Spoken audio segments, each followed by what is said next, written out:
I'm very pleased to have in the studio with me Ani Zonneveld. Zonneveld. Yes. Thank you, Ani. Singer, songwriter, producer, activist with Muslims for Progressive Values, as in MVP. MPV. USA. Right. USA.org. MPV. USA.org.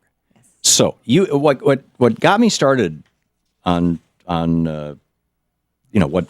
what led to your sitting in that chair is I read this letter that you wrote to the new king of Saudi Arabia, and I thought it was absolutely brilliant. You want to tell us about it?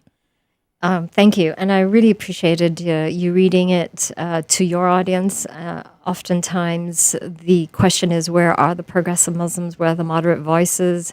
And you expressing and reading that to your audience was a way for us to cut through, finally, to the progressive community in a large way.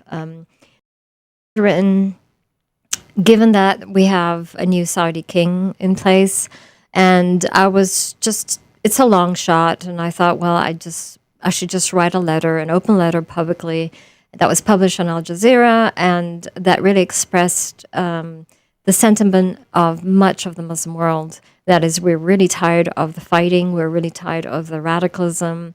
And we felt that, given that King Salman is in a very unique position, that he is, given the power that he has, that hopefully maybe it would appeal to him to take the world, not just the Muslim world, but the world in general, into a positive path of, productive use of one's life, productivity, happiness, rather than death and destruction. Yeah.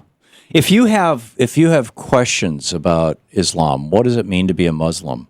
Ani Zonneveld is with us from the West Coast and visiting here at DC for a couple of days. Muslims for Progressive Values, mpvusa.org is the website, and it is down. It's been hacked. It's been hacked. Yeah, this is what happens when we do a lot of media. But we'll get it back up. And so what does it mean to you to be a Muslim, Ani?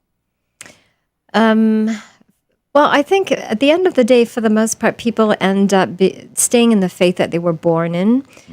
For me in particular, 9/11 was, I was born, raised Muslim in the Malaysian cultural tradition, which is very different than the Middle East expression of Islam.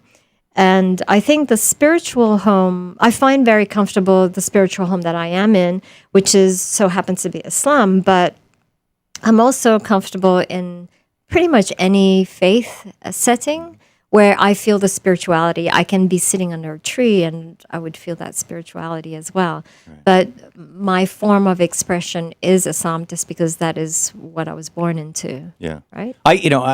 People ask me why I would call myself a Christian. I would give the same answer, that's how I was raised. That's what I was born into. There's large parts of it that make no sense to me at all. That's right. And there are other parts of it that just thrill me. Yeah. And, I think in age and wisdom, I figured out that I can deal with that. Incongruity is the wrong word. Dissonance, that cognitive dissonance. That's right. And function through it. The king of Saudi Arabia specifically, when you wrote this letter to him, why him? Well, the king of Saudi Arabia, by default, is responsible for the two sacred sites, Muslim sites, Islamic sites, Medina and Mecca, where Islam was born. But he is also the Wahhabi institution. He leads that because he's the king. I mean, that is by default. And that is also Saudi Arabia was the one that initiated the Organization of Islamic Conference, which changed back to conference. And it's a network. It's basically like the Muslim Islamic nation states of the United Nations. Mm-hmm. And so they get together. It's really about cooperation in business and finance and banking. But it is also a network of culture, and they have a human rights division, which I don't think they do much with, and they have a women and family division within the OIC as well. Mm-hmm. But they really act collectively, OIC, much the Holy See, and that they are a really power base, and that's why writing to him was also relevant in that capacity. Right. Saudi Arabia is the home of Wahhabism. Yes. Mr. Wahhab, back 150 years ago, more or less, Yes. cut a deal with the 1700s, Saudis. Yeah. Yeah, it was around the time of the U.S. Civil War, just before that, wasn't it? I'm not sure. 1840s, thereabouts? I think earlier. Yeah. Yeah. Earlier. Okay. And how is Wahhabism part of Sunni Islam? How is that different than other sects of Sunni Islam and different from other sects of Islam in general? Well, it's very, very literal. So let's do a brief history of Islam here. So Prophet Muhammad died, and then you have the caliphs, which basically were the companions of Prophet Muhammad, and they basically took turns. They sat around the table or sat around, and they decided, okay, I'm going to be the next caliph, and then they kind of like voted themselves in, Right. to take turns to become the caliph, to lead the Muslim community in light of Prophet Muhammad. But, a lot of them actually died a violent death. They were basically killed. It was very competitive. And throughout the ages, you had these, the spread of Islam, the teachings of Islam were taught a lot by women, because the women were the first converts. And so they taught students and male students. And It's interesting. The first converts to Islam were women. Yes, because it was, it appealed to the women, it empowered women, it lifted the women from oppression, and also slaves. So it was those who were oppressed were the first converts to Islam. It wasn't the rich, wealthy tribes, and that was who Prophet Muhammad fought against. It was the Qurayshi tribes, and they were the oppressors. And so after he died, or soon before he died, they all started converting to Islam.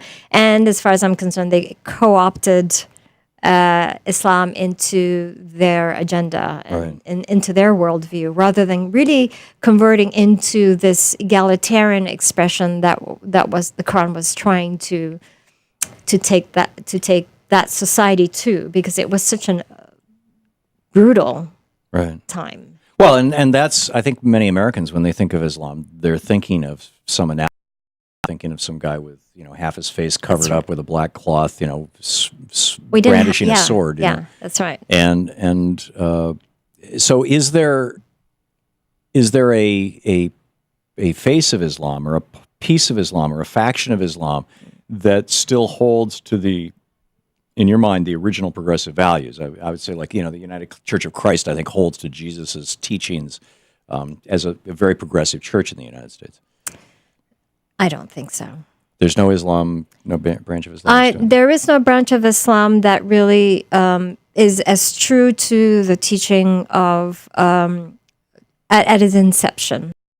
So, for example, within the our community, Muslims for Progressive Values, we are, our expression of Islam is very egalitarian, because we believe Islam is inherently so. The Quran teaches, and some of the Hadith, which is, the supplementary religious texts, which is created by men. Commentary, yeah. Yeah.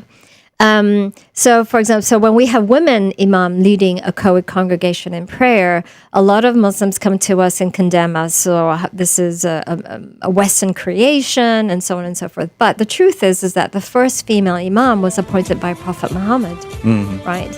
And so that's not being practiced in any of the Muslim societies, except for us and pockets of progressive Muslim communities throughout the world. Right. But basically, the men rose up and said, we're taking this show over. That's right. Amazing. As always. Yeah, it seems to happen in a lot of things like that.